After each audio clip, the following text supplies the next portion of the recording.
La Voix du Foot. Bonjour à tous et bienvenue sur La Voix du Foot, premier média audio consacré à la préformation, à la formation et à la vie des clubs en partenariat avec ActuFoot. Autour de la table, Warren Messina. Bonjour Warren. Bonjour Fabrice. C'était quoi ce bruit? Un coup de sifflet de l'arbitre. Ça démarre bien. Et puis Rida Boukarcha. Bonjour Rida. Bonjour Fabrice. Alors la semaine dernière, on n'a pas fait d'émission, hein. Il y avait l'actualité et puis le décès de Diego Maradona qui prenait toute la place et c'est bien normal et on n'avait pas grand chose à dire dessus et puis surtout voilà, nos sujets avaient bien piètre importance par rapport à cette actualité, donc évidemment on a une très forte pensée pour lui et à jamais pour ce génie du football. En tout cas aujourd'hui une émission un petit peu roots aussi parce que bon déjà je vous annonce on est trois mais il n'y a que 2 micros. Non mais il faut dire la vérité, il y a 2 micros donc il y a un micro qui manque visiblement voilà quelqu'un a oublié un micro donc ils vont se passer pas du tout de nom, je pense que ça sert pas à grand chose qu'on dise voilà, ça sert à rien de donner les coupables, il faut être grand. Donc il y a 2 micros, donc ça risque d'être un petit peu route. Et puis après en amont, parce que je vous dis tout, chers auditeurs, c'est important, on prépare l'émission. Et donc les casques, on se passait les casques. Rida il a mis 3 heures pour mettre un casque parce qu'il disait il est où le R et le L. Visiblement il y avait un petit problème et ça le perturbait énormément de savoir l'oreille droite, l'oreille gauche. Mais la remarque gagnante aujourd'hui c'est Warren qui dit mais c'est quoi R et L? C'était excellent. Donc voilà, le niveau est lancé. Je pense que ça va être une émission de très très haut niveau. Merci messieurs. Avec plaisir. Alors, c'est bon, t'as retrouvé l'oreille droite, l'oreille gauche. C'est bon, c'est important. Hein. Bien, donc voilà. Et puis Warren, donc Speak English, volume 1. Where is the cat? In the kitchen. Ok, alors le thème de cette émission, la thématique de cette émission, y a-t-il une vie après le centre de formation? C'est un petit peu comme ça qu'on a envie de l'appeler, une émission qui fait suite à l'article qu'a écrit Thomas Gucciardi, journaliste à ActuFoot. Les jeunes sont-ils livrés à eux-mêmes après le centre de formation? Une question qu'on va traiter. On va revenir sur l'article de Thomas. On aura avec nous au téléphone Nicolas Huguetto, qui est un ex-joueur du centre de formation de Évian et qui va témoigner sur son expérience à lui. Et d'ailleurs, je pense qu'il est sur un projet de structure pour accompagner un petit peu mieux les jeunes qui ne sont pas acceptés au centre de formation. On reviendra avec lui là-dessus sur le sujet. Carlos Lopez sera également avec nous, le formateur de l'Estac qui a gagné la Gambardella en 2018, qui lui est vraiment très concerné par cette thématique parce que c'est lui qui dit plus ou moins au revoir aux joueurs. Enfin, il fait partie un petit peu de ce processus et il nous expliquera comment il le vit dans sa relation éducateur-joueur. Et puis en fin d'émission, nous aurons Pierre-Cédric Tia qui a signé plusieurs thèses, dont une qui s'intitule « Rebondir après l'échec en centre de formation, analyse des trajectoires socio-professionnelles d'ex-apprentis footballeurs ». Donc il y aura de quoi dire. C'est vrai que ces joueurs, que deviennent-ils lorsqu'ils ils sont éjectés, on va dire, un peu violemment, parfois en tout cas c'est toujours brutal, de ces centres de formation. Thomas Gucciardi, on le disait, c'est lui qui a écrit l'article sur ActuFoot, excellent article. Thomas, tu es avec nous, bonjour Thomas. Bonjour Thomas, bonjour Fabrice, bonjour à tous. Bonjour, ça va? Ça va Thomas, tu nous écoutes? Ok. Oui, je t'entends Fabrice, je t'entends. Bien, n'oblige pas à faire 3 heures de montage déjà dès le début de l'émission. Alors Thomas, est-ce que tu peux déjà recontextualiser cet article que tu as écrit? Oui, alors c'est vrai que je pense comme tout le monde, j'ai été assez touché par la tragique disparition de Jeremy Wisten, jeune défenseur de Manchester City qui s'est donné la mort après avoir appris qu'il n'était pas conservé au sein de l'académie. J'ai été surpris à la suite de ça de la véhémence de certains commentaires sur les réseaux sociaux à l'encontre des centres de formation, décrits presque comme des centres d'élevage qui vendent du rêve clairement aux jeunes. Et j'ai voulu comprendre un petit peu mieux comment ça se passait à l'intérieur des centres, quel discours était tenu aux jeunes et surtout comment comprendre comment un gamin de 17 ans pouvait en arriver à se suicider pour du football. Alors quel constat tu fais clairement? Ce qui en est ressorti un petit peu auprès des formateurs que j'ai contactés, c'est que les centres de formation déjà ne vendent pas de rêve aux jeunes. On peut même dire qu'ils les préparent à cette possibilité d'échouer, tant c'est dur de devenir professionnel, encore plus dans les gros clubs français où la concurrence fait rage. Il n'empêche que beaucoup de jeunes non conservés, justement, ont beaucoup de mal à s'en remettre, malgré cette préparation en amont. Certains peuvent tomber dans la dépression, d'autres vers des comportements déviants comme vers la drogue. Et le suicide, comme c'est arrivé pour le jeune de Manchester City, est évidemment, bien évidemment le pire des cas. Est-ce qu'il y a des clubs qui aident justement, alors tu dis qu'on les prépare, mais est-ce qu'il y a une cellule, il y a quelque chose de particulier où on aide justement les joueurs à préparer leur avenir à partir du moment où on leur a annoncé que on va pas les garder? Alors à l'intérieur même des clubs, non. Alors les clubs peuvent mettre des choses en place une fois qu'ils ont fait ces annonces. Comme je l'ai expliqué dans mon article, ils ont l'obligation de se transmettre les listes des joueurs non conservés entre eux. Donc c'est quand même une sorte d'accompagnement post-formation. Après, il n'y a pas de cellule particulière au sein des clubs pour accompagner les jeunes non conservés. Voilà, les clubs préparent en amont, pendant. Ils font fonctionner aussi leur réseau dans la mesure du possible pour faire rebondir certains jeunes, comme nous l'expliquait Manu Giudicelli à Bordeaux. Après, non, il n'y a pas clairement de cellule psychologique ou pour les aider à rebondir qui est mise en place. Alors, Thomas, qu'est-ce que tu veux dire quand tu précises qu'il se passe la liste des joueurs non conservés dans quel but en fait? Alors, c'est dans le cahier des charges des centres de formation. En fait, à chaque fin de saison, en fonction des clubs, il y a plus ou moins de joueurs non conservés. Par exemple, à l'Olympique Lyonnais, l'année dernière, il y en avait 35. Et à la fin de saison, par exemple, l'Olympique Lyonnais est obligé de transmettre à l'ensemble des clubs professionnels disposant d'un centre de formation agréé la liste des 35 joueurs avec le nom, le poste du joueur, les coordonnées téléphoniques des parents, l'âge aussi, bien évidemment, afin de permettre aux jeunes de rebondir dans un autre club. Voilà, je trouve que c'est une bonne chose. Ça a permis à certains clubs de récupérer des gamins qui n'avaient pas été conservés, par exemple à Rennes, et de rebondir à Niort, qui est un club voilà un peu moins important, avec forcément plus de chances de réussite en centre de formation. Donc c'est, je trouve, un accompagnement important pour ces jeunes. Après, peut-on mettre plus en place? C'est la question que j'ai essayé d'aborder. Évidemment, on peut toujours faire plus, on peut toujours créer plus, mais ce qui en est ressorti aussi, c'est peut-être justement de prendre encore plus en amont, de travailler encore plus en amont avec les jeunes sur l'environnement, les comprendre en fait, pour savoir si certains peuvent être prédestinés à des comportements déviants, vérifier s'ils sont stables psychologiquement avant même de les intégrer dans notre formation. D'accord. Alors juste avant de te passer la parole, Warren, sur ces jeunes, donc tu dis ils peuvent rebondir donc dans d'autres clubs, mais après quand ils rebondissent, une fois que la liste circule, ils rebondissent à Niort par exemple. Là, c'est pour signer pro ou c'est encore pour continuer un cursus de formation? Alors, c'est pas forcément pour signer pro. Ça dépend de leur âge déjà. Voilà, un jeune peut très bien être non conservé à 16, 17 ans, voire 18. Ça peut arriver aussi qu'un jeune ne soit pas conservé à l'issue de CU19 et qu'il signe pro ailleurs. Ça peut bien évidemment arriver. Après, je parlais surtout pour les jeunes en plein cursus scolaire également, qui doivent rebondir. Et pour cela, ces listes qui sont transmises peuvent faciliter justement le rebond. D'accord. J'ai une question par rapport un peu. Est-ce que en faisant le tour des centres de formation et de ce que tu as pu te renseigner, est-ce qu'il n'y a pas aussi l'absence de passion foot et qu'on pousse un peu dans les centres de formation à en faire un métier, avoir un contrat pro, ça devient l'aboutissement? On en oublie un peu la passion foot. Moi, je dis ça pour ça parce que je l'ai souvent vu en senior, où des joueurs qui viennent de centres de formation, qui sont pas gardés en centre de formation, ils reviennent dans le monde amateur.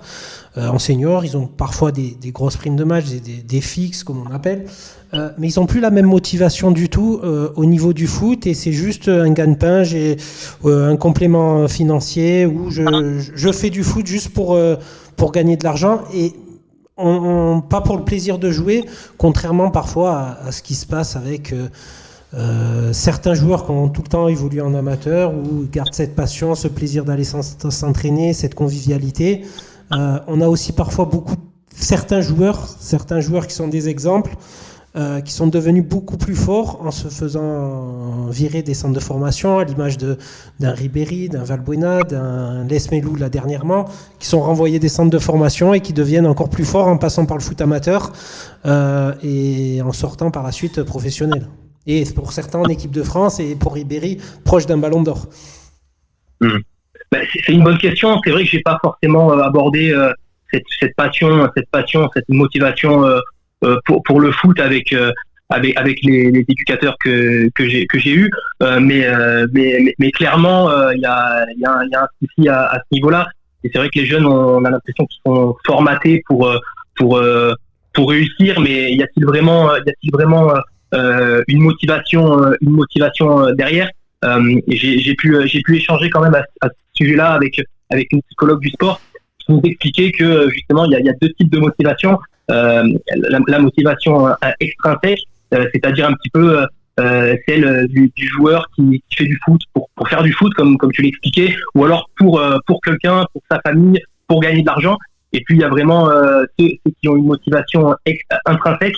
Et justement, ces jeunes-là, c'est ce dont tu parles. Ce sont des jeunes qui jouent d'abord pour le plaisir, et c'est un critère qui est essentiel pour se développer, dans le projet de formation, aussi pour accepter l'échec, parce qu'un jeune qui se donne, qui a envie de réussir, qui se dépasse pour aller chercher des objectifs, forcément comprendra mieux l'échec que quelqu'un qui ne le fait pas pour le plaisir du foot.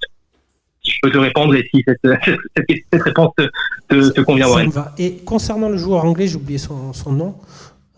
Oui. Est-ce qu'il y a eu une autre étude de savoir s'il avait peut-être des problèmes psychologiques et ça a été juste la goutte d'eau qui a fait déborder le vase de se faire renvoyer du centre de formation, ou pas garder du moins, où c'est vraiment, il n'y avait aucun profil psychologique où il était faible ou quoi que ce soit, et du jour au lendemain il a complètement craqué et malheureusement il a mis fin à ses jours. C'est peut-être une question aussi, parce que ça me paraît surréaliste que tu n'aies pas gardé d'un club de foot. Quand tu viens de Manchester City, tu as les portes ouvertes dans énormément de clubs dans le monde. Si déjà tu as évolué avec les 17 nationaux de City, tu peux évoluer dans beaucoup de championnats professionnels. Il y a une alternative par la suite. C'est pas un club lambda. Exactement, et c'est vrai que c'est le discours de beaucoup de monde. Pourquoi en arriver là alors que tu peux rebondir? Donc c'est qu'à un moment donné il y a eu des manques quelque part. Alors peut-être au niveau du club qui n'a pas bien justement estimé sa motivation. Quand on parle de motivation extrinsèque et intrinsèque, voilà, la psychologue me disait que ça serait intéressant vraiment avant même que le jeune rentre en centre de formation, de lui faire passer des tests justement pour bien comprendre d'où sa motivation vient. Et ce jeune-là, on ne peut pas imaginer que la motivation de ce jeune venait uniquement de devenir footballeur, parce que si c'était ça, il se serait donné les moyens de réussir ailleurs.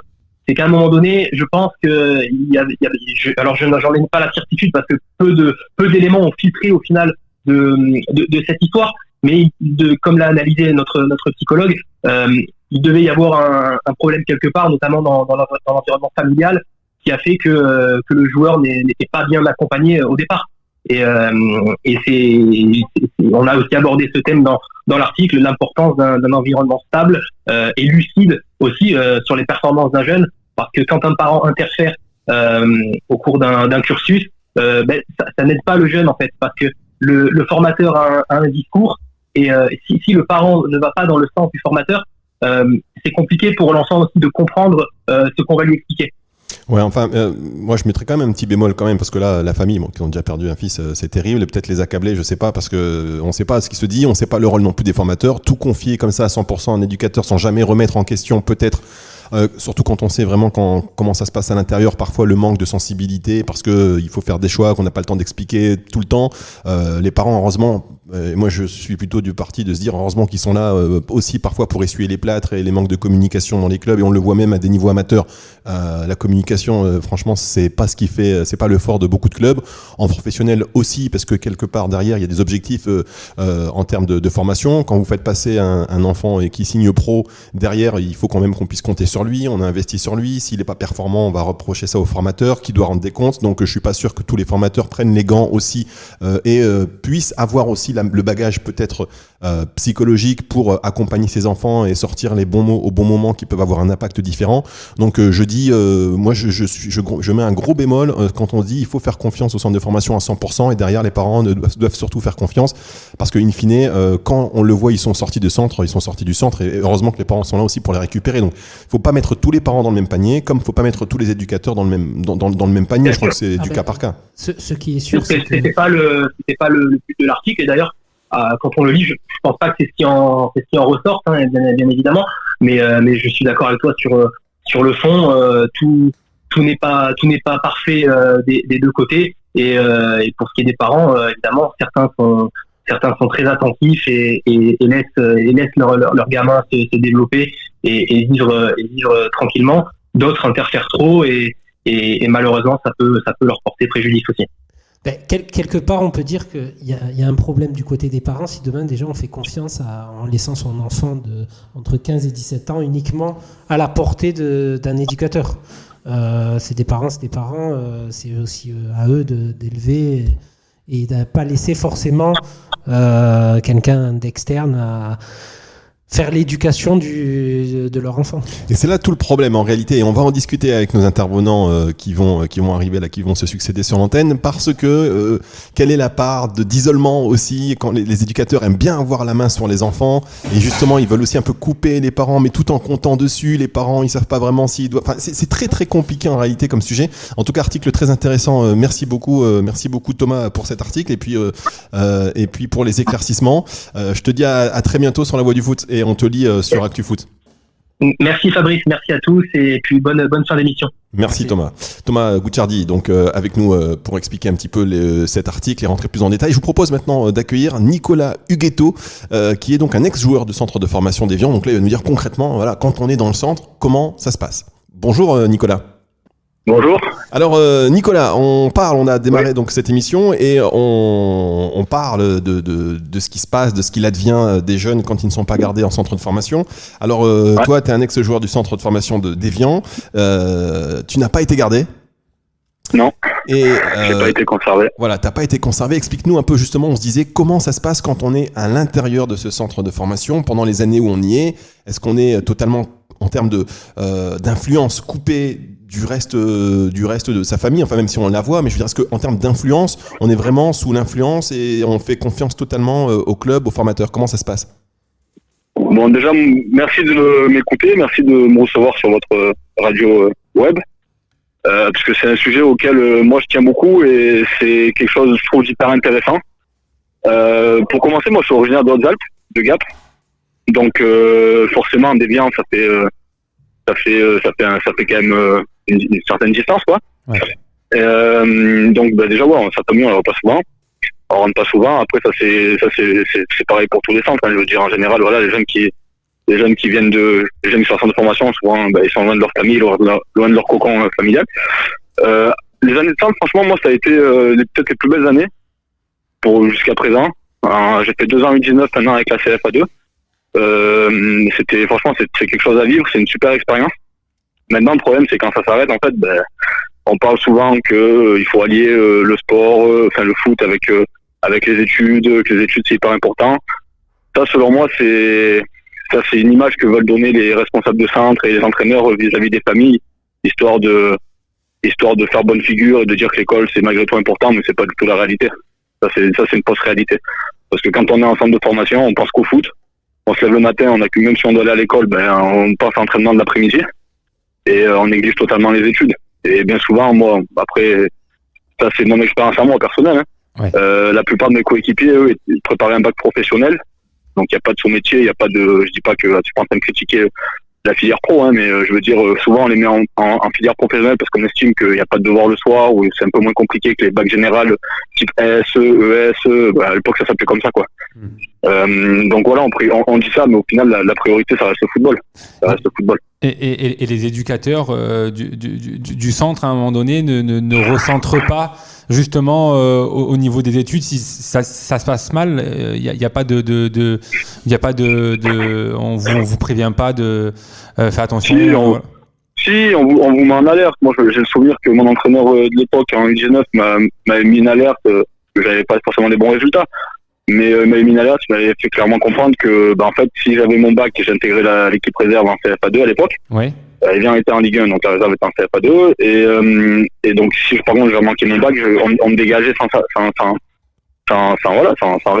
aucune autre possibilité, quoi. D'accord. Donc c'est ce qui m'a un peu poussé à avoir mon bac, mais au final, je l'ai obtenu. J'ai intégré l'équipe réserve l'année d'après, et donc j'ai dû arrêter mon bac parce que les études à correspondance, j'y crois pas trop. Ouais. Sachant que j'ai l'entraînement le matin, l'après-midi, donc c'est vrai que pour travailler c'est quand même assez compliqué. Ouais. Mais voilà, après au final les études elles sont bâclées bien souvent. Et à 18 ans, quand en plus Evian était un club en pleine ascension à cette époque-là, du fait qu'il y avait Danone derrière qui mettait l'argent, que voilà, c'était un club qui a décompté, bon même si après derrière ils sont écroulés, hein. Mais c'est vrai que quand tu es dans une certaine dynamique, l'ensemble du club, du coup c'est malheureux, mais quand on a 18 ans, on peut faire écouter l'entraîneur qui te dit voilà, tiens, l'année prochaine je veux pas vivre du football, je veux pas faire ci, je veux pas faire ça, tu veux pas privilégier le football, voilà, si tu fais ça tu vas avoir ça. On met vachement l'accent sur la réussite, sur la, je sais pas comment je peux vous expliquer ça, sur la performance, sur le moment, voilà. Pour vous, c'est une motivation intrinsèque supplémentaire qu'on vous met. Et au final, la prof, elle a beau vous dire, ouais, faut travailler parce que le foot, c'est pas assis, ça peut s'arrêter à tout moment ça, mais on peut pas écouter l'entraîneur, quoi. Parce que le foot, ça reste le sport qui fait rêver, ça reste le sport, surtout quand on arrive à un certain niveau, on se dit voilà, il reste encore un peu à faire et peut-être je vais obtenir ce que je veux, et du coup voilà, donc c'est à 18 ans, on préfère écouter l'entraîneur que la prof. Et comment s'est passé justement cet après-centre de formation, au moment où on t'annonce que finalement tu vas pas être gardé? Justement, en fait, l'année où je suis en CFA2, ça se passe mal, puisque beaucoup de redescendent de pro. Il y a eu même des souvenirs où des fois l'équipe de CFA2, il y avait 10 joueurs de la première qui redescendaient, qui jouaient pas, donc ça peut dire qu'il y avait un seul joueur du groupe CFA qui était sur le terrain. Donc pour vous donner une idée, on était 20 joueurs dans le groupe CFA2. Quand il y a 10 pros qui redescendent, au final on a peu de chance de jouer, quoi. Et donc ça a été souvent ça. Donc déjà l'année se passe pas forcément bien. Et puis après c'est pareil, on pourrait faire sur les agents, les pseudo-agents qui vous promettent ci, ça, qui veulent vous emmener ailleurs. Voilà, donc moi en fin de saison, ce qui se passe, c'est qu'il y a un pseudo-agent, on va dire, je vais pas donner son nom parce que ça serait de faire de la pub et j'ai pas envie. Il me dit voilà, bon écoute, c'est terminé, on va t'amener faire des essais là, à droite, à gauche, donc c'est ce qui s'est passé. Au final, c'était même pas des essais, c'était des détections, on était 100, 120. Et moi je suis pas forcément pour ce genre de détection, parce qu'au final, c'est des trucs, c'est des moments où les clubs ont déjà préparé, et savent déjà quels joueurs ils veulent, ils sortent de ça pour les mettre en valeur, en faisant venir d'autres joueurs de l'extérieur pour faire des matchs, en fait. Alors qu'ils ont déjà l'idée de qui veulent recruter, bon bref, ça c'est encore un autre truc. Et du coup, ça se passe pas forcément bien. Du coup, Pascal Duprat à l'époque était directeur sportif, donc me dit que c'est terminé, et qu'il me conseille d'aller trouver un club dans les environs, en CFA2, CFA si c'est possible, quoi, club amateur. Et franchement, en fait, ça s'arrête d'un coup, quoi. On se rend pas compte sur le moment, on se rend pas bien compte, parce qu'on se dit bon, c'est pas grave, je vais aller voir autre chose, je vais aller faire autre chose, mais pour moi, c'est le début de la galère, en fait. Quand ça s'arrête, on se rend pas forcément compte, mais c'est le début de la galère, parce que ces moments-là, on les vivra plus. Des moments qu'on a vécu en centre avec les collègues, cette ambiance de être concentré sur le foot. Je veux dire, ça c'est terminé. Une fois qu'on te dégage du centre, ça c'est fini. Et après, tu vas essayer de t'accrocher à certains le font, et gratter en CFA, CFA2, d'aller bosser. Bon après, attention, c'est ce qu'il faut, hein. Mais d'aller bosser, puis continuer le foot à côté, et puis on va te donner, voilà, tiens, on va te payer 500 €, ou on va te filer 800 balles, mais il faudra que tu travailles à côté. Donc, c'est quand même beaucoup de contraintes au final au niveau du foot amateur derrière. Et ça, on s'en rend pas forcément compte, parce que quand on joue en CFA, CFA2, on vit pas du football. C'est pas ça, vivre du football. Pour moi, ça, c'est pas ce que j'appelle vivre du football. Vivre du football, c'est se lever, voilà, c'est ton métier. Mais tu fais rien d'autre à côté. Et aujourd'hui, quand le centre de formation il s'arrête, t'es livré à toi-même.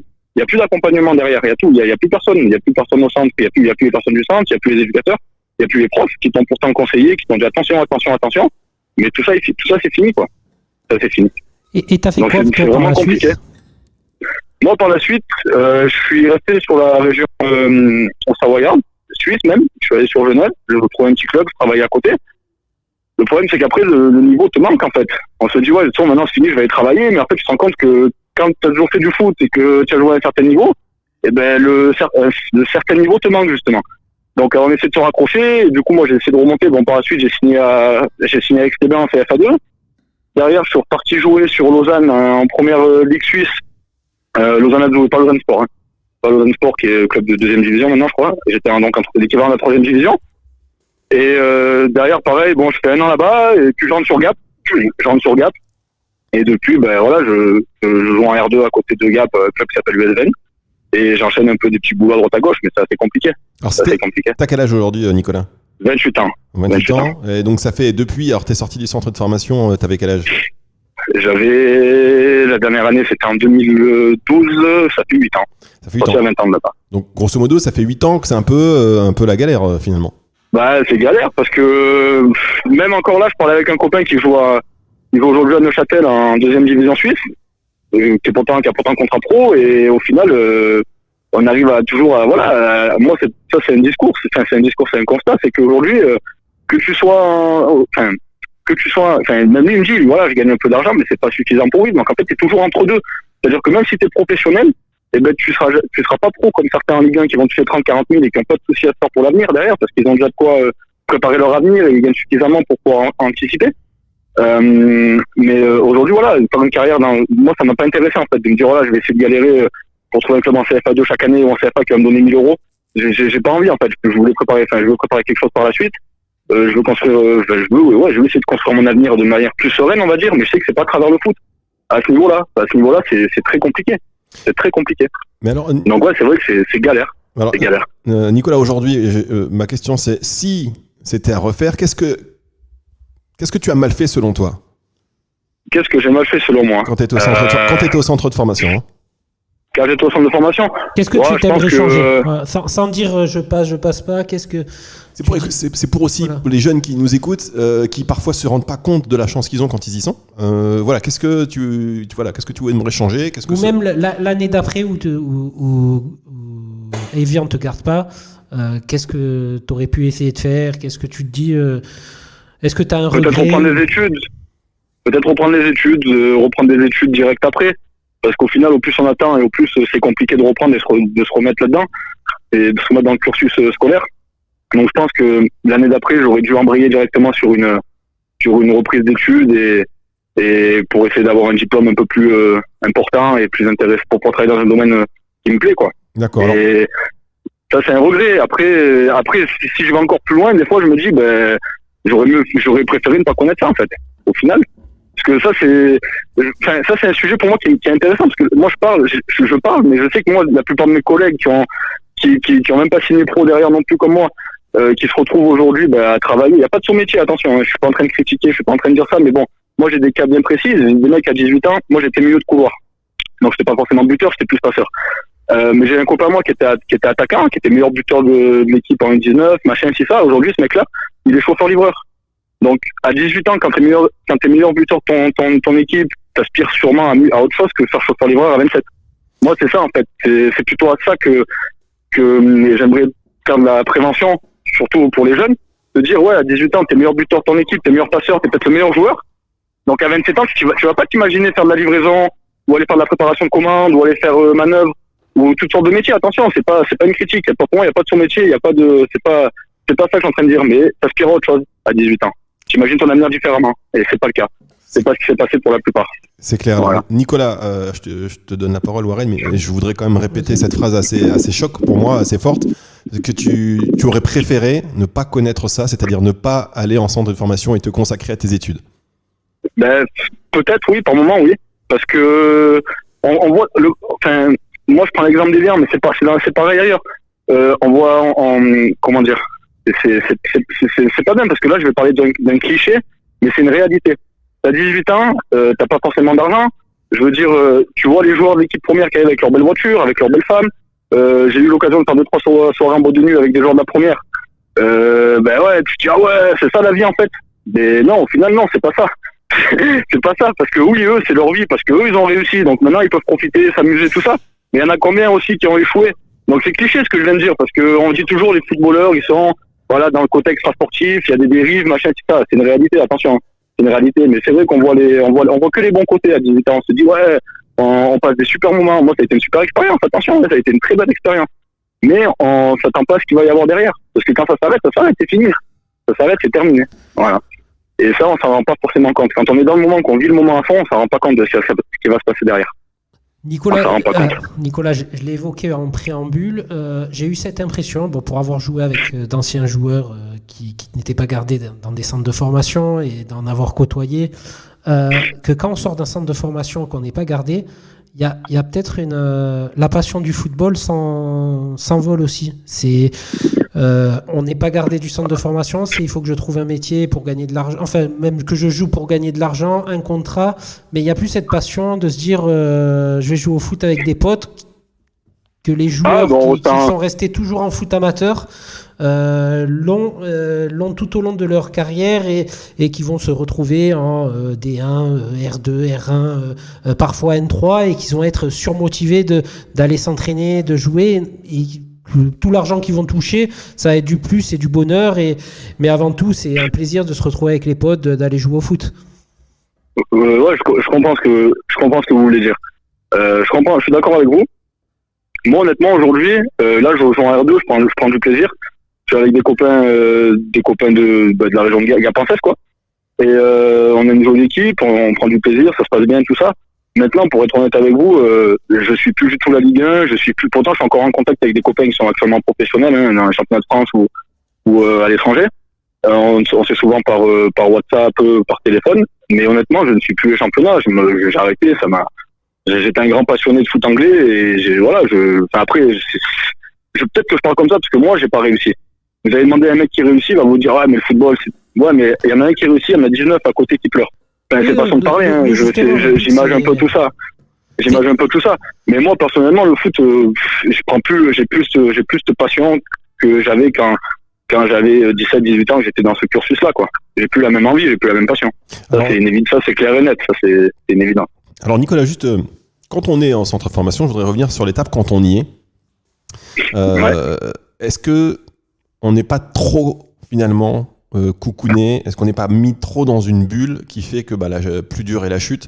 Est-ce que ce serait pas mieux d'être peut-être un peu plus, entre guillemets, maltraité, c'est-à-dire un peu comme les amateurs, et de pas voir les voitures et les joueurs professionnels, mais clairement, ce que tu as pu dire qui donne envie et qui font rêver. Mais ça malheureusement aujourd'hui, en fait c'est un problème. Je pense que c'est valable, ce problème-là est valable pour tous les autres sports. Après, je pense que après je suis footeux, donc mais je veux dire, le football c'est un sport qui fait rêver parce que c'est un sport qui à un certain niveau brasse de l'argent.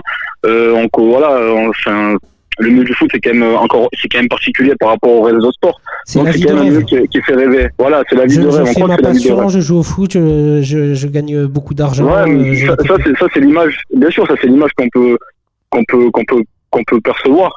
Maintenant, c'est la réalité aussi. C'est le rêve de tous les gamins d'être professionnel. Bien sûr. Je suis d'accord avec vous, c'est le rêve de tout le monde. Quand on joue au foot, on voit la télé, on a envie d'être Ronaldo, d'être Mbappé. Enfin, pour les générations maintenant, c'est Cristiano Ronaldo, Mbappé, ils ont envie de faire comme eux. Mais je sais pas si on est trop couconné. Je sais pas. Je pense que on a affaire aussi à des. Malheureusement, c'est pas le cas de tout le monde. Et je veux pas dénigrer les entraîneurs de centre ou je suis pas là. Enfin, c'est pas mon but. Mais je pense que certaines personnes peuvent être pas mal intentionnées de manière directe, mais se servent des jeunes justement en centre de formation je parle des entraîneurs en fait, afin de briller eux en fait. Et en fait, c'est peut-être des beaux parleurs, des joueurs des rêveurs, voilà, je sais plus, c'est Pascal Duprat qui m'avait expliqué ça, qui m'avait donné une expression pour désigner ce genre de personnes. C'est des beaux parleurs en fait. On vous dit voilà, on vous motive d'une certaine manière, alors qu'au fond eux ils savent pertinemment que vous n'allez pas signer professionnel. Ouais, c'est des marchands de sable. C'est des marchands de sable, voilà, c'est ça. C'était un peu cette expression-là qui m'est sortie. Mais quand on a 18 ans, c'est toujours pareil. Moi, je sais que là, ce que je suis en train d'un peu d'expliquer, vous allez l'expliquer à des gamins de 18 ans qui sont en centre, ils vous écouteront pas. Oui, bien sûr. Peut-être qu'il y en a 1 sur 20 qui va vous écouter parce qu'il va vous dire ouais, mais lui il dit ça parce qu'il a échoué. Il va dire ouais, mais lui il dit ça parce qu'il a pas réussi. Mais moi, je vais pas faire comme lui, je vais faire comme moi et moi je vais réussir. C'est ça qu'il va vous dire. C'est ça qu'il va vous dire. Là, vous allez être face à des murs. Donc c'est très compliqué, c'est un sujet très compliqué à faire rentrer dans la tête des jeunes, mais je pense que c'est un sujet très important aussi. Et alors on reparle du coup des parents. Est-ce que toi tes parents étaient avec toi même si tu les voyais moins souvent? Est-ce que tu discutais un petit peu de ce qui se passait entre formation? Et est-ce que surtout tes entraîneurs te disaient bon, ce qui se passe ici ça reste entre nous, vos parents ils interviennent pas sur la partie football?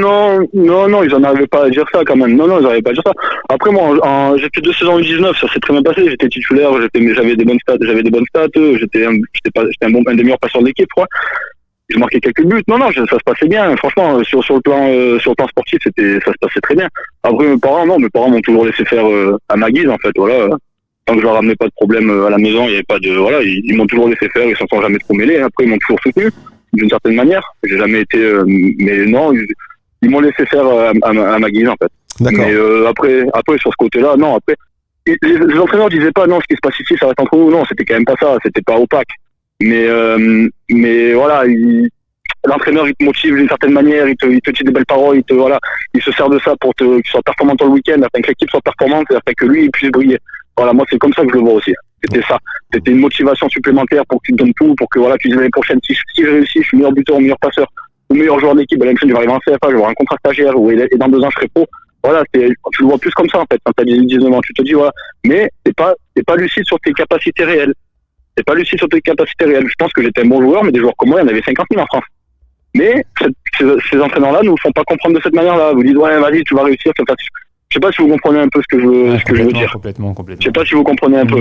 Moi, je suis lucide sur mes qualités. Je sais que je suis un bon joueur. J'étais un bon joueur, mais des joueurs comme moi, il y en avait. Mais bon, à ce moment-là, j'en étais pas conscient. Parce que j'étais justement dans un centre, dans un cercle fermé, avec un entraîneur qui nous dirigeait et qui nous disait, voilà, si vous faites ci, vous aurez ça. Si vous faites ça, vous aurez ça. Et on l'écoutait tous. Et au final, moi, sur mes 20 collègues en U19, on est 4 à intégrer la CFA2. Et ces autres, déjà, ils prennent un coup de pied aux fesses et ils s'en vont. Voilà. Et donc, déjà, eux, ça s'arrête avant. Moi, j'ai la chance d'intégrer la CFA2, eux, ça s'arrêtait avant. Et sur les 4, combien derrière ont continué également? Sur les 4, il y en a 2 qui sont restés plus longtemps à Evian avec la CFA2. Ouais. Qui ont utilisé un groupe CFA2 pendant 2-3 ans derrière, mais qui n'ont pas signé pro non plus. Et le quatrième, non, il a arrêté derrière. Hein. Il a arrêté en même temps que moi. Ça a été fini en même temps que moi. Bah, triste. C'est un triste bilan. En tout cas, on comprend bien que les entraîneurs, ils ont des discours parfois à court terme, mais sans penser sur l'impact que ça peut engendrer sur du plus long terme. Voilà. En même temps, c'est vrai qu'on peut les comprendre que si vous êtes performant, ils se disent que vous avez plus de chances finalement de signer. C'est vraiment une relation assez bizarre hein, finalement, parce que c'est un problème qui est assez bizarre en réalité, et c'est pas facile à régler. C'est le milieu du foot, hein, de toute façon. Je pense qu'à un moment donné, c'est un milieu très particulier. Hein. Moi, mon père me disait souvent, c'est le sport collectif le plus individualiste du monde. Et c'est malheureux, mais après, ça, c'est encore autre chose. Mais je veux dire, ça résume bien. Ça veut dire que l'entraîneur, il pense à sa carrière.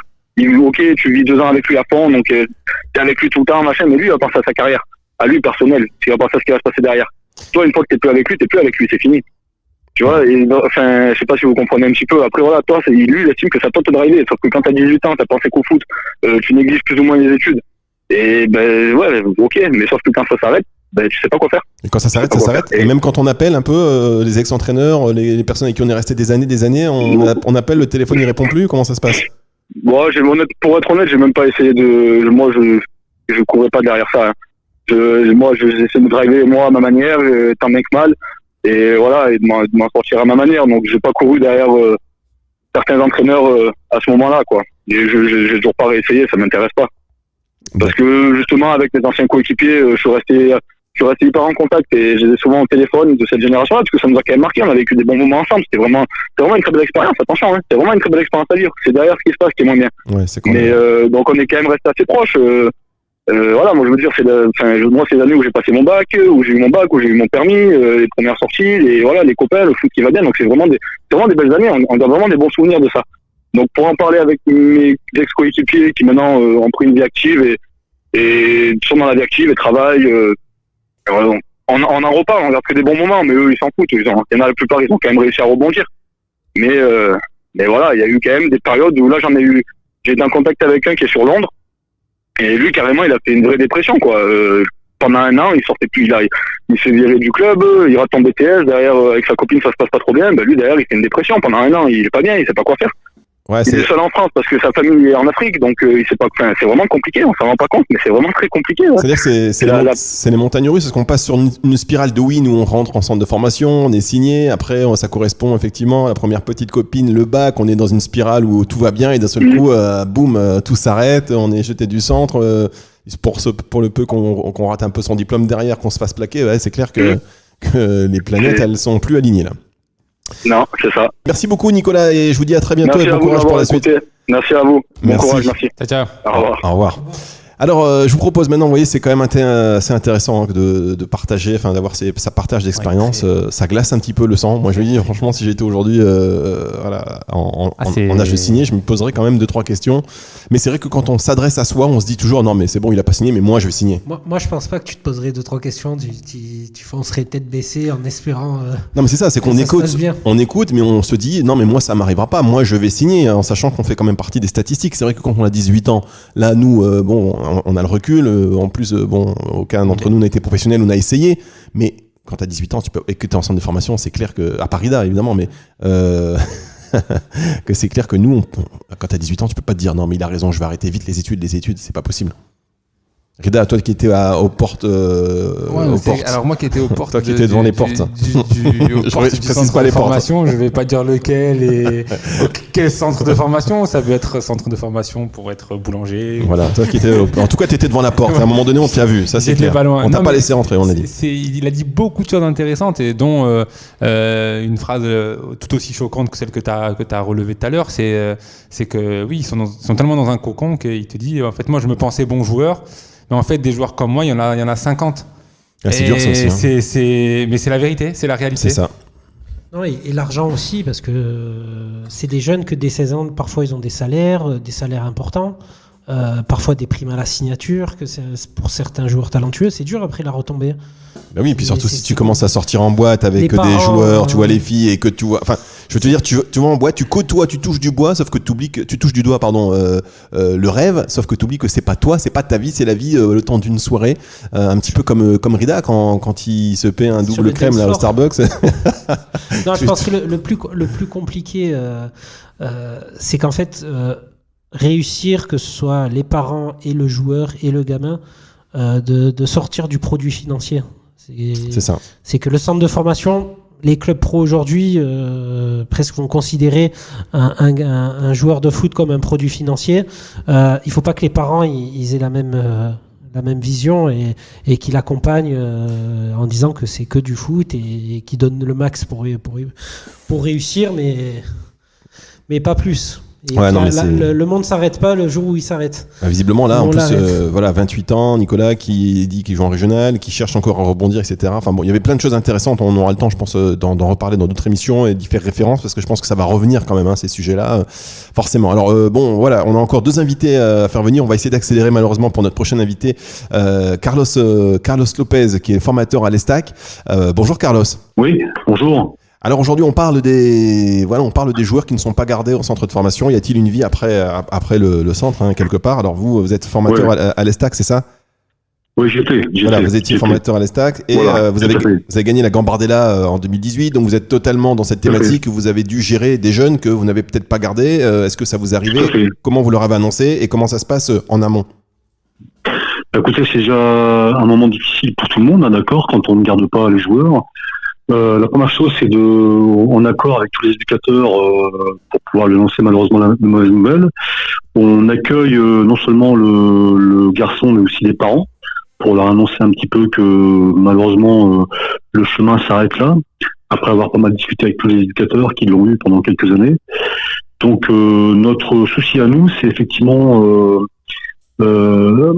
faire en sorte que ce joueur qui ne continuera pas dans le centre de formation puisse rebondir ailleurs, en tout cas scolairement, déjà c'est important de l'aider scolairement à continuer le chemin, et footballistiquement, c'est de l'aider à retrouver un club, effectivement, mais c'est très difficile à ce jeune joueur d'entendre effectivement qu'on ne le conserve pas. On était justement avec un ancien joueur de centre à Évian qui nous disait justement qu'il y a c'est difficile pour un joueur en centre de se focaliser justement sur les études, et puis quand tout s'arrête, il n'y a plus grand chose en fait. Dans un club pro aujourd'hui, comment justement on peut améliorer ça pour permettre aux jeunes de prendre quand même en considération que les études, ça peut venir leur sauver la vie à un moment donné? Effectivement, nous ici à Troyes par exemple, on met l'accent énormément sur les études parce que on sait très bien que d'abord le football s'arrête un jour et que si malheureusement il s'arrête trop tôt, mais un jour ou l'autre il s'arrêtera aussi, il faudra quand même avoir des diplômes pour pouvoir rebondir après le football, après le sport. Maintenant, effectivement, comme je vous disais, l'idée, c'est que ce garçon, scolairement, où on met l'accent, c'est qu'il puisse, si malheureusement le football s'arrête trop tôt, qu'il puisse continuer à faire des études de façon à ce que ça soit une issue autre que le football, quoi. Donc voilà, on met beaucoup l'accent là-dessus, effectivement. En tout cas à 3. Comme ailleurs, je pense. Oui, enfin, ça c'est ce que vous nous dites, mais est-ce que dans la réalité c'est vrai? Parce que le joueur qu'on a eu tout à l'heure qui a pas jeté la pierre sur les clubs, hein, mais qui se dit que finalement votre logique c'est quand même une logique de compétition, que lui, que les joueurs, même s'ils ont envie de suivre des études, finalement ils ont plus encore envie d'écouter l'entraîneur et de rester dans une logique de compétition. Ils sont là pour ça, même si on leur dit les études c'est important, bah c'est entre guillemets par là mon cul, ma tête est malade, pardon de l'expression, mais ils ont envie de se concentrer que sur le foot et aussi votre objectif c'est qu'ils réussissent dans le foot. Il faut reconnaître une chose par contre, pour l'avoir vécu aussi jeune dans les premiers centres de formation de l'époque, dans les années 75, c'est quand on fait du sport intense, parfois 2 fois par jour, c'est vrai qu'après, physiquement, c'est parfois difficile de suivre les cours en tout cas et de faire des devoirs. C'est pas évident. Donc après, à nous de doser effectivement au niveau des centres d'entraînement, de façon à ce que les études restent aussi prioritaires. Maintenant, c'est vrai qu'au niveau de la motivation, tous ces jeunes joueurs sont davantage motivés par le football que par les études, c'est évident. Mais toutefois, je vous dis, on essaye de les pousser un petit peu dans ce sens-là aussi. Donc je sais bien, je sais que c'est pas facile pour eux, c'est pas facile non plus aussi pour les gens qui l'encadrent. Mais maintenant, depuis toutes ces années, les centres de formation ont évolué dans ces domaines-là. Et les jeunes doivent aussi prendre conscience qu'ils doivent faire aussi des efforts dans les 2 domaines. C'est important pour eux, pour leur avenir. Mais justement, les centres de formation ont évolué, mais en quoi, comment on prépare un petit peu quand même les jeunes à peut-être ne plus être dans une structure pro, plus être en centre de formation. Comment on les prépare, comment on les aide, parce que je pense quand même psychologiquement, on sait très bien que ça. Ils sont dans un espèce de cocon quand même pendant 1, 2, 3, peut-être 4 ans. Quand tout s'arrête, c'est brutal. C'est vrai. On a pour ça aussi, on a des rendez-vous réguliers avec les familles, les parents, avec lesquels on situe le gamin dans la saison, leur dire un petit peu voilà, ça va, ça va pas, pourquoi il joue pas. Enfin bref, on a pas mal d'explications avec les familles et avec les enfants souvent. Donc on les prépare un petit peu dans la saison aussi. On fait une analyse. Ensuite, je dirais que psychologiquement, effectivement, c'est difficile. Mais je sais que les clubs aujourd'hui ont, au sein de leurs effectifs encadrants, des psychologues avec lesquels aussi les jeunes peuvent se confier, ce qui se faisait pas non plus à l'époque. Et donc, et après, c'est aussi, je dirais, aider ces jeunes à retrouver des clubs. Pour ça, il y a souvent une liste qui est faite par les clubs professionnels et qui sont envoyés dans pas mal de clubs pro aussi et amateurs. Et on aide aussi les gosses à éventuellement à retrouver des clubs d'une manière ou d'une autre. Donc voilà. Mais c'est vrai que psychologiquement, je sais que c'est difficile pour avoir vu pas mal de jeunes le vivre, mais quand on se retrouve quelques années plus tard, beaucoup, à 90%, ont rebondi. Si c'est pas footballistiquement, c'est au moins intellectuellement un travail qui leur convient. Et effectivement, ils ont un petit peu mesuré la difficulté de cette période-là, quoi. C'est vrai que c'est pas évident. En tout cas, merci beaucoup pour votre témoignage, Carlos Lopez. Est-ce que, juste dernière question comme ça, il y a des jeunes comme ça qui ont été évincés et qui vous rappellent quelques mois et quelques années plus tard et à qui vous essayez de filer un coup de main, ou vous restez en contact, au moins d'accompagner psychologiquement, ou une fois que c'est coupé et qu'ils sont partis, c'est terminé? Non, il y a toujours un suivi, forcément pas avec la plupart des jeunes, qui chacun établit sa vie, c'est pas facile, quoi. Mais quelques-uns m'appellent de temps en temps pour non seulement leur donner un coup de main à titre personnel, mais parfois aussi à un environnement familial ou plus proche. Donc on est toujours disponible. Le rôle est de voir que tout va pas mal dans l'ensemble, et puis toujours disponible pour effectivement continuer à les aider, quoi. Donc ça, c'est aussi important, je dirais. D'accord, merci beaucoup Carlos Lopez, merci beaucoup, ancien formateur à l'Estac et donc vainqueur, et encore bravo, de la Coupe Gambardella en 2018. Merci beaucoup, à très bientôt. Merci, au revoir. Au revoir. Messieurs, écoutez, voilà, c'est le retour aussi intéressant d'avoir le retour d'informateurs qui, on voit, n'affrontent pas ces évictions des centres avec beaucoup d'enthousiasme, et c'est normal, c'est assez délicat pour eux d'annoncer d'être porteurs de mauvaises nouvelles quand on a tissé un lien avec des joueurs comme ça pendant des années, mais il faut faire, et ça fait partie malheureusement de leur mission ingrate. Et moi j'avais envie de dire, c'est vrai que vous savez, je compare un petit peu ça avec un effet. Bon, vous savez, il y a des centres de désintoxication pour les personnes qui sont accros. Maintenant, je dis ça parce que c'est vraiment des adrénalines. On est dans une notion de plaisir, on est dans un cocon, c'est du football, on est en train de vivre son rêve et d'un seul coup, ça s'arrête brutalement. Est-ce qu'il n'y aurait pas des centres de désinformation, entre guillemets, pour préparer l'atterrissage et les mettre dans une espèce de... Voilà, que ça s'arrête pas d'un seul coup. C'est le travail aussi, je pense. Moi, je pense que c'est le travail des clubs pro. C'est le travail des clubs pro. C'est aussi le travail de la formation. C'est un petit peu ce que disait le joueur. Il est dans un cocon. C'est peut-être aussi lui faire comprendre que peut-être qu'il y a des joueurs qui sont pleins comme lui et que peut-être qu'il va peut-être pas réussir. Mais ça, c'est un travail qui est fait. C'est un travail qui doit être fait, je pense, par le club et qui doit peut-être des fois un peu moins enjoliver la chose. Ouais, mais en même temps, c'est dur parce qu'on se dit, on doit croire en ses rêves. Et c'est là où c'est très délicat parce que pour y arriver, il faut rien lâcher, il faut y croire. Si jamais on met en toi que tu ne vas pas y croire, du coup, tu réussis pas. Donc, il faut que tu gardes. Pour moi, c'est clairement le rôle des parents. Oui, c'est ça, en fait, c'est les parents. De recadrer, de faire comprendre que c'est du fou, que c'est très compliqué. Et pas pousser coûte que coûte à faire arrêter, parce que ça arrive très souvent que c'est les parents qui font arrêter l'école aux enfants. Pour moi, c'est justement, il y a un rôle dans un cadre familial, les parents font ça. Un centre de formation, il est avant tout pour la performance sportive. Certes, il doit les accompagner, leur faire comprendre que c'est très dur de réussir. Pardon, je t'ai coupé le micro, j'ai une mauvaise manipulation, désolé. Ça t'intéressait pas, tu m'as coupé? Si, mais je voulais faire une petite parenthèse avec Rida. Non, en gros, c'est vraiment leur rôle, et les centres de formation doivent créer des joueurs pour devenir pro quasiment. Ils doivent les accompagner par la suite, mais c'est pas non plus leur rôle. On peut pas ils ne doivent pas tout faire eux.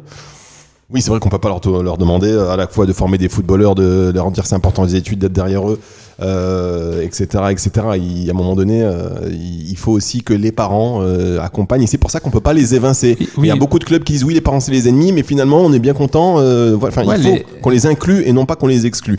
Les parents, ok, sauf que si tu dis il faut aussi que le gamin il croit en son rêve, il y a pas de souci. Si l'éducateur lui il est là, il lui dit ouais, tu vas devenir pro, même si derrière t'as la contrebalance. Et t'as le parent qui lui dit non mais attention, il va croire qui, et lui il a un rêve, il a envie d'être footballeur professionnel, c'est à l'éducateur de pas dire tu vas devenir pro, d'ailleurs fais ce que je pense pas qu'il y ait beaucoup d'éducateurs qui disent tu vas devenir pro. Je pense qu'il y en a beaucoup qui alertent, il faut travailler, c'est comme un professeur à l'école, il va pas dire si tu fous rien en cours, tu vas faire de grandes études. Et d'ailleurs, c'est ça, un professeur à l'école, il va pas dire toi tu vas être avocat, toi tu vas être machin, tu vas être médecin. Il donne son enseignement. Alors, au Moulin, il paraît à Victorine, il paraît qu'il y a un éducateur, il joue en prêt, il dit à tout le monde qu'ils vont devenir pro, les mecs ils sont comme des fous. Mais concrètement, c'est pas comme ça que ça se passe. Non, je dis ça en plus pour les Victorines, c'est un petit club très sympathique dans les Alpes-Maritimes. Je dis ça à nos auditeurs. Chacun son rôle. Le rôle de l'éducateur, c'est d'accompagner, de pousser la performance sportive au max en centre de formation pour qu'ils réussissent, mais l'accompagner à lui faire comprendre que ça va être très compliqué. C'est vrai. Messieurs, je vous propose d'accueillir notre dernier invité, pas des moindres, Pierre-Cédric Thia, qui lui est vraiment dans le vif du sujet, puisqu'il a écrit plusieurs thèses à ce sujet, dont une qui s'intitule « Le devenir des ex-apprentis footballeurs », une, il me semble-t-il, « Rebondir après l'échec au centre de formation, analyse des trajectoires socio-professionnelles d'ex-apprentis footballeurs ». Donc, une vraie immersion dans ce sujet aussi, pour trouver des solutions. Bonjour Pierre-Cédric Thia. Oui, bonjour à vous tous. Merci d'avoir pris le temps d'être avec nous aujourd'hui pour parler de ce sujet qui est un vrai sujet, quand on sait que je crois qu'au niveau des statistiques, c'est 90% des joueurs qui sont pas gardés dans les centres de formation. Donc quelque part, ça concerne beaucoup de jeunes, peu d'élus à l'arrivée. Qu'est-ce qui vous a poussé à écrire cette thèse ? Moi, je dirais il y a deux choses. Déjà, le parcours personnel, puisque moi-même j'ai été au centre de formation de Lorient pendant 2 ans, et j'ai fait partie de ces évincés. Donc, il a fallu reconstruire après un parcours, notamment en passant par le National 3, du moins en ce temps-là, ça s'appelait la CFA2. Je pense que les anciens se rappellent. ne contrediront pas. Ils ne contrediront pas. Donc, on repasse par la case amateur. Et puis, j'ai vite repris mes études. Donc, par là, j'ai réussi à obtenir un financement de thèse. Donc, je me suis dit, pourquoi pas revenir dans mon milieu, je dirais, professionnel d'origine, avec un œil sociologique. Et là, pour le coup, interroger clairement les logiques sociales qui poussent ces jeunes footballeurs à s'investir, bien entendu, dans le parcours d'excellence, et puis les paradoxes, le grand paradoxe, le fait qu'il y ait beaucoup d'appelés et peu d'élus, et surtout comment la majorité de ces peu d'élus arrivent à gérer, je dirais, la pré-centre de formation, leur parcours, leurs espoirs, leurs ressources sociales aussi. Et je pense que ce qui ressort prioritairement de mes travaux, c'est de montrer que finalement, les inégalités en termes de ressources sociales pour pouvoir rebondir deviennent criantes en fait à la fin du centre de formation. Bah oui, mais après c'est un peu comme dans la vie. Alors qu'est-ce qu'on finalement on peut en faire comme bilan? Est-ce qu'il faudrait un accompagnement plus particulier en fonction de la catégorie socio-professionnelle dans laquelle on se trouve? Non, pas spécialement. Je dirais que déjà c'est plutôt la manière dont on pense la formation. Je dirais qu'on a la formation en elle-même, c'est une formation qui est pensée, bien entendu, prioritairement pour former des joueurs d'élite. Après, ce qu'il y a d'important, je dirais, c'est que dans notre manière de construire la formation, il y a aussi peut-être un nouveau passage, puisque on parle souvent de faire un équilibre entre guillemets entre sport et études, mais peut-être penser une formation, je dirais, globale qui permette en fait peut-être aux apprentis sportifs de sortir de là avec une reconnaissance, un titre, peut-être un bac professionnel du footballeur ou un bac professionnel du jeune apprenti sportif. Je pense plutôt que c'est le niveau de reconnaissance, parce que quand ils sortent de là, ils ont certes suivi un cursus classique, mais la plupart du temps, pour eux, ça correspond plutôt à un échec, juste parce qu'il n'y a pas un titre ou en tout cas quelque chose qui reconnaît qu'ils ont pu avoir une certaine formation professionnelle. D'accord. Donc c'est plutôt un problème de reconnaissance, mais en même temps, quelque part, après, il faut manger. Il y a aussi l'aspect financier qui est important. Même s'il y avait cette partie de reconnaissance qui était faite, comment on trouve du boulot, finalement? Mais à partir du moment où vous avez un titre, où vous avez une reconnaissance, automatiquement, ça vous permet, comme ce sont des joueurs et des sportifs qui se sont construits, en fait, identitairement avec cette appartenance, je dirais, au sport de haut niveau, ça leur permet en tout cas d'avoir validé entre guillemets une étape, même s'ils ne sont pas allés au bout, mais au moins sur leur capacité à rebondir, ils vont disposer d'un appui, d'un soutien officiel qui reconnaît, voilà, vous avez fait partie de ces filières-là, vous n'avez pas été élu à la fin, mais mine de rien, ça permet de les booster ou en tout cas de leur donner les moyens, je dirais symboliques, de pouvoir rebondir derrière, sachant que pour beaucoup, cette reconnaissance, ça peut être aussi quelque chose qui peut être valorisé, même s'ils cherchent on a tous cherché à devenir footballeur professionnel. Je pense que voilà, là, il y a une vraie différence, je pense, dans le niveau de reconnaissance, puisque pour certains, à partir du moment où ils sont évincés, c'est comme s'ils n'avaient rien fait. Voilà, ils partent du principe, c'est comme s'ils n'avaient rien fait. Et pour ceux que j'ai pu suivre, donc j'aurais suivi une trentaine qui sont passés notamment par le centre de formation du Stade Malherbe-Caen, c'est vraiment ce qui mettait en avant. Il y a plusieurs phases en fait qui ponctue, je dirais, l'éviction du centre de formation. Il y a d'abord une phase de choc, où là, l'apprenti va être un peu choqué de l'événement qui lui arrive, puisqu'il n'a pas appréhendé cet échec. Et ensuite, il y a vraiment une phase de persévérance, où en général, les apprentis reprennent l'aplomb, où ils essayent de reconstruire leur parcours dans les différents niveaux nationaux. Et donc, on voit bien que très rarement, ils restent sur cet échec, mais que ça peut les freiner dans leur capacité, je dirais, à avoir une vision un peu plus large et à se dire que dans d'autres secteurs d'activité, je peux être compétent, je peux avoir des compétences. Mais encore il fallu qu'on leur ait donné à un moment donné de leur parcours, je dirais, d'autres alternatives. D'accord. Dans les joueurs que vous avez suivis, combien de joueurs ont pu retrouver un club derrière et combien de joueurs sont passés complètement à autre chose? Je dirais que c'est le nombre d'années qui fait le tri, c'est-à-dire qu'au départ, il y a cette phase de choc et ensuite de persévérance qui arrive très vite. Et en fait, la persévérance va dépendre, bien entendu, du niveau, je dirais, de réinsertion dans ce que j'ai appelé le footballariat, c'est-à-dire le football de niveau national, donc entre National 3 et National 1. En gros, ceux qui retrouvent de suite des conditions plus ou moins proche de ce qu'ils avaient en centre de formation, à savoir soit l'obtention de contrats fédéraux, soit l'obtention de salaires à travers leur pratique dans le footballariat, ceux-là persévèrent plus longtemps.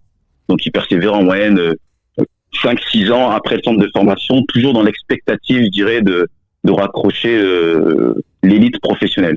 En revanche, pour les autres qui, dès la sortie du centre de formation, ne parviennent pas à retrouver en tout cas des conditions d'emploi et de travail footballistique qui leur permettent d'espérer, très vite, au bout des 2-3 ans, il y a plutôt des défections. Et là, il y a une volonté de vouloir se réorienter sans spécialement avoir les billes, mais en tout cas au fur et à mesure de trouver sa voie, soit en reprenant des études.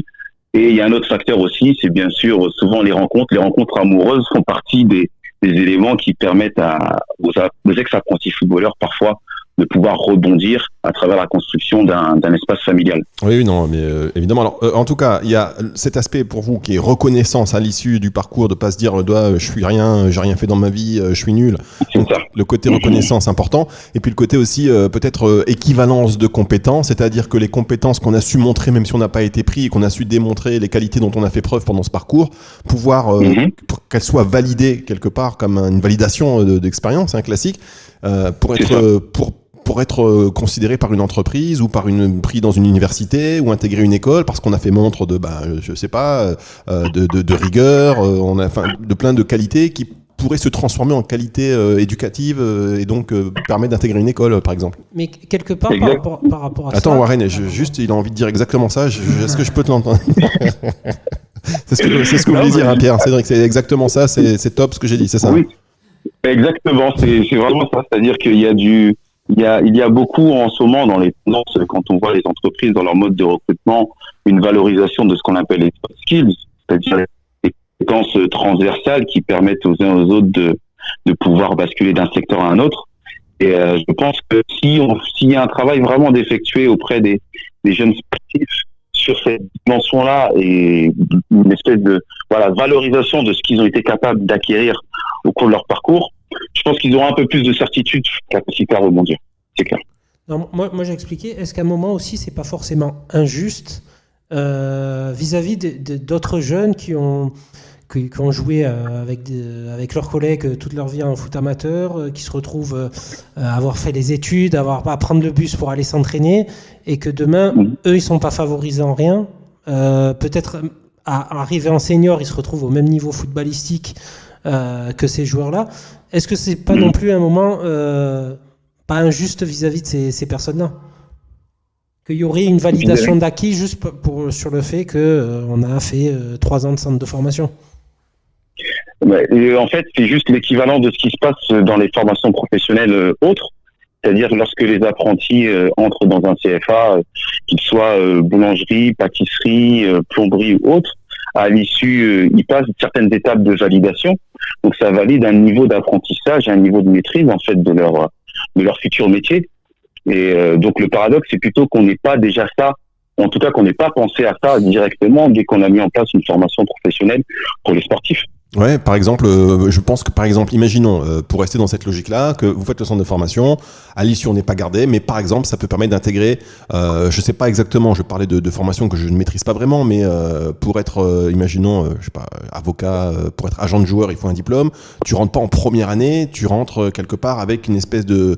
Mais en quoi les 2 années de centre de formation déjà, tu connais bien le milieu du football, tu connais les joueurs. Au niveau du droit, peut-être pas au niveau. Non, mais il peut y avoir des. En fait, quand t'es sportif, là finalement, quand tu es en centre de formation, c'est quand même aussi. Mais ils ont des validations par rapport au diplôme d'entraîneur.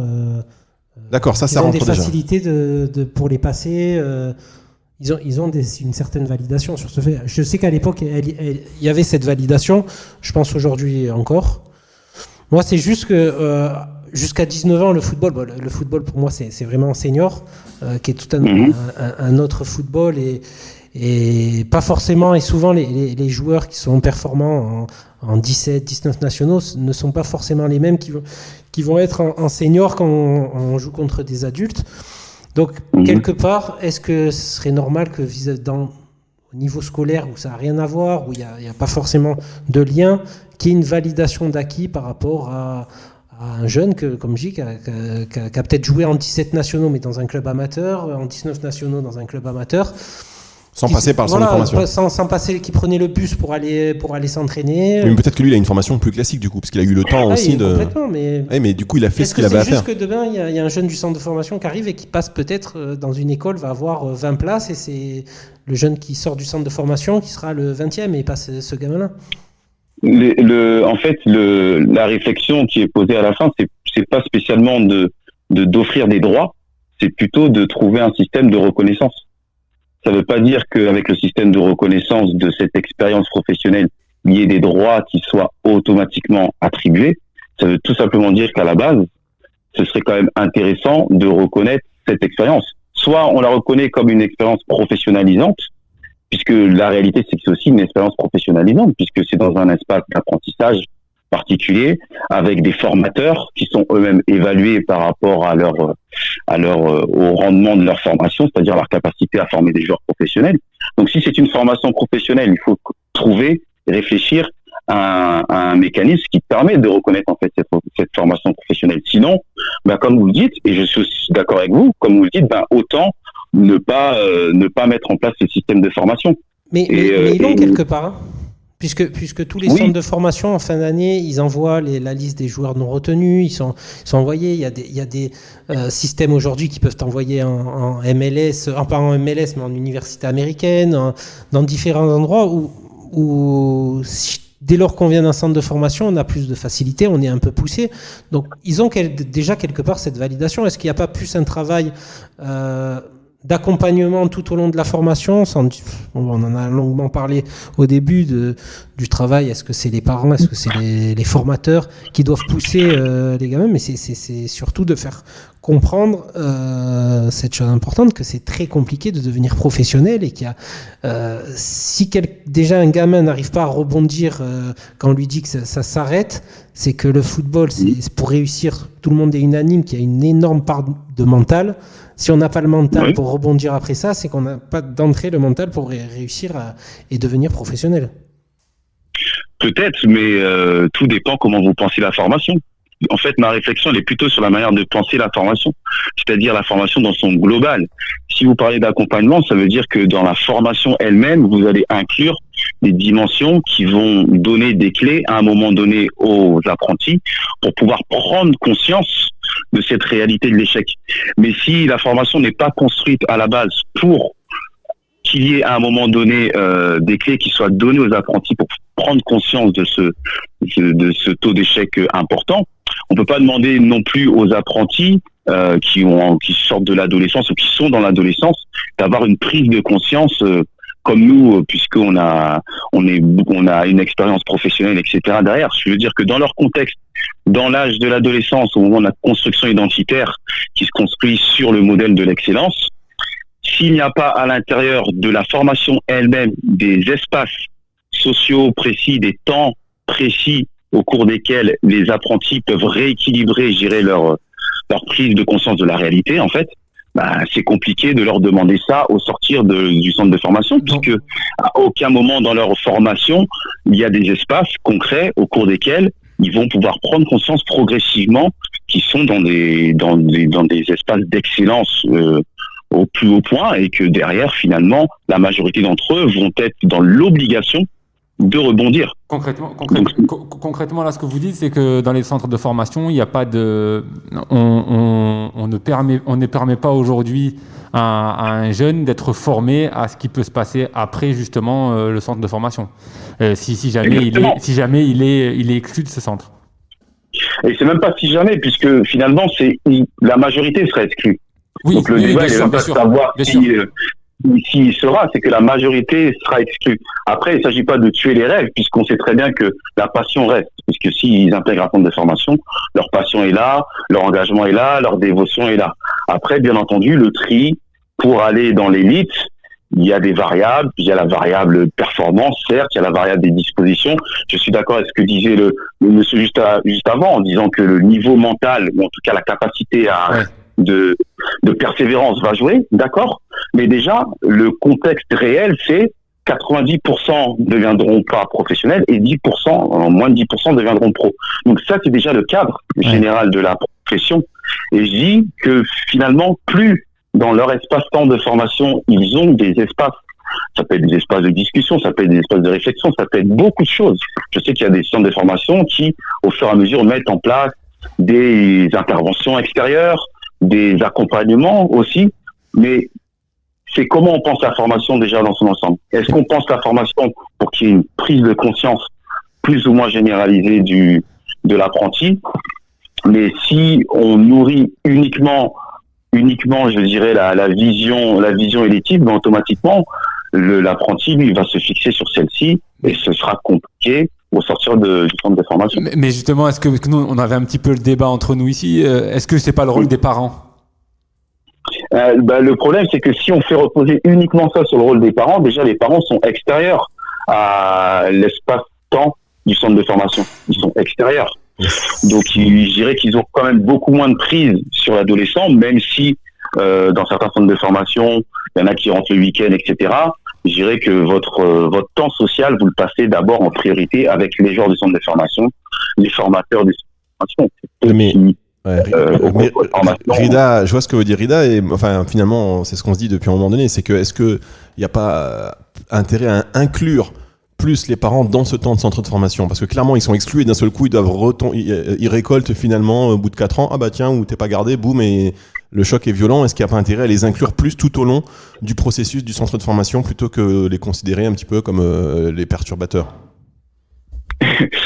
C'est un choix compliqué, parce que d'un côté c'est pertinent puisque c'est une formation professionnelle à part entière, donc c'est important que le jeune soit dans le contexte pour pouvoir jauger son niveau de performance. Mais c'est vrai que de l'autre côté, d'un point de vue, je dirais plutôt social et psychologique, je dirais plus les parents ont au cours de la formation des prises, plus c'est facile pour eux derrière de pouvoir aider leur enfant et leur adolescent au sortir du centre de formation. Donc après, voilà, le choix peut être compliqué parce que on sait très bien que c'est des espaces quand même où il y a besoin de beaucoup de temps dans une journée pour les entraînements, pour le lycée haute. Il y a quelques centres de formation, je me souviens, qui optaient plutôt pour, par exemple, les familles d'accueil.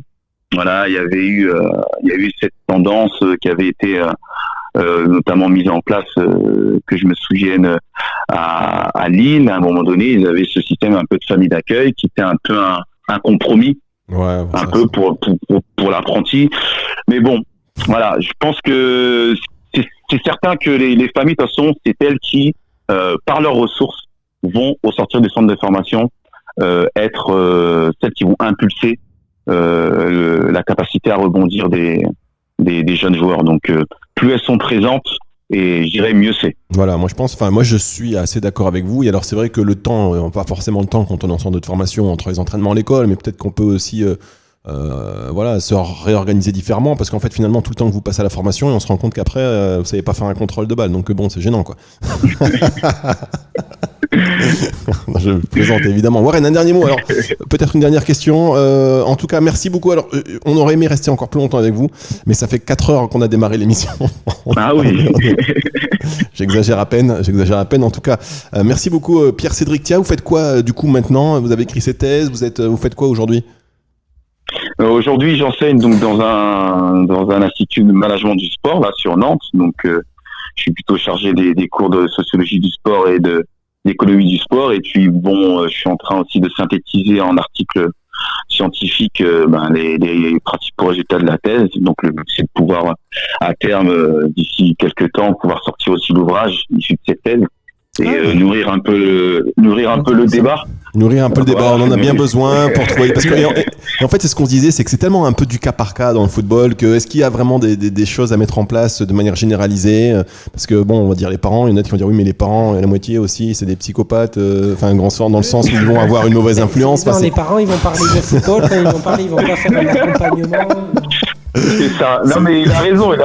Ils vont leur parler de t'aurais dû jouer arrière droit, t'aurais dû faire la passe. En fait, ils vont prendre le rôle du coach. Au lieu de les accompagner plus dans la tête.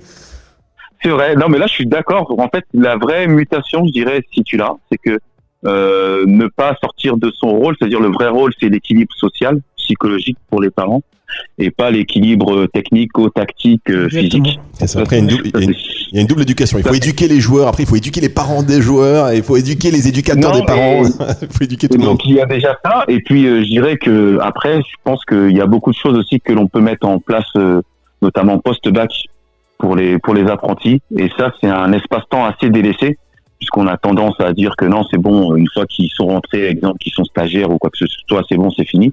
Mais je pense qu'il y a un vrai, peut-être un accompagnement à construire spécifique à partir du post-bac qui permettrait concrètement à l'apprenti de se dire, bon, même si je suis pas pro, ben en fait, j'ai déjà un peu une réflexion posée, claire, précise sur un projet professionnel alternatif. Mais est-ce qu'il y a, juste une dernière question, un accompagnement tout au long de la formation sur plus le côté tout ce qui est autre métier du football, enfin quand je dis autre métier, arbitre, coach, agent, préparateur physique, agent, ça, ce serait super. Journaliste sportif. Il y a énormément une palette énorme de métiers. Oui, c'est une industrie du football. Hein, c'est comme l'industrie du football, le marketing sportif. Et est-ce qu'il n'y a pas d'accompagnement dans ce sens, de les pousser un peu vers cette voie d'entrée, à leur expliquer aujourd'hui qu'un coach... laisse répondre l'invité à Warren. Si tu fais des questions qui durent 3 heures, là, ça fait... non, mais j'aime votre question parce que je milite pour ça depuis 4-5 ans, depuis que j'ai commencé à prendre les premières données sur le terrain. C'est exactement le travail que l'on fait avec les étudiants qui sont en bachelor management du sport, c'est qu'on arrive à leur cartographier les différents métiers, les différents secteurs, les différentes filières qui s'offrent à eux à partir du moment où ils ont une formation généraliste dans le sport.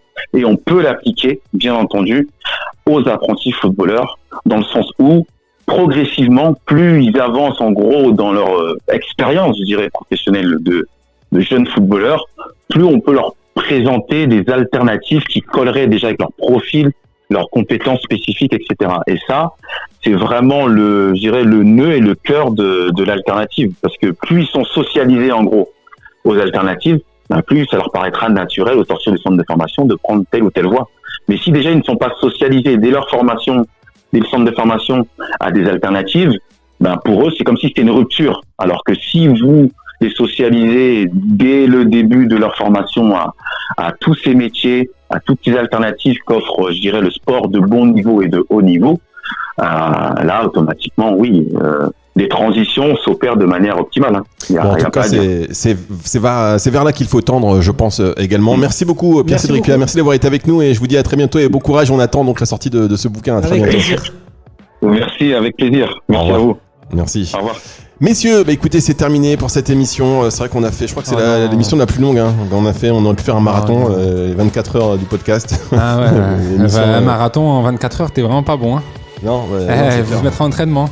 Écoute, arrête, au bout de 20 minutes d'émission, t'étais déjà en train de checker ton téléphone, les réseaux sociaux, d'envoyer des messages, t'as décroché. Pas du tout, c'était extrêmement intéressant. Non, c'est vrai que et puis c'est des sujets, mais je pense que sur la fin, on a avancé sur des pistes très concrètes. Et merci Warren, faut le dire, t'as bien fait de lancer sur ce sujet-là. Et heureusement que tu m'as pas coupé la parole, tu voulais pas faire la pause. C'est vrai Parce que tu veux pas travailler ce soir pour monter. Exactement, t'as tout compris. Bon, écoutez, on arrête là, on avait préparé plein d'autres rubriques, mais on arrête là, non, on fait dit ça, mais ça nous a permis de rien préparer d'autre. Je vous dis à très bientôt, la voix du foot, qu'on retrouve aussi en partenariat donc sur ActuFoot, à suivre, à partager, et puis si vous voulez réagir, nous envoyer un mail à contact@lavoixdufoot.fr. Bonne fin de journée, de nuit, enfin ce que vous voulez, à bientôt, ciao.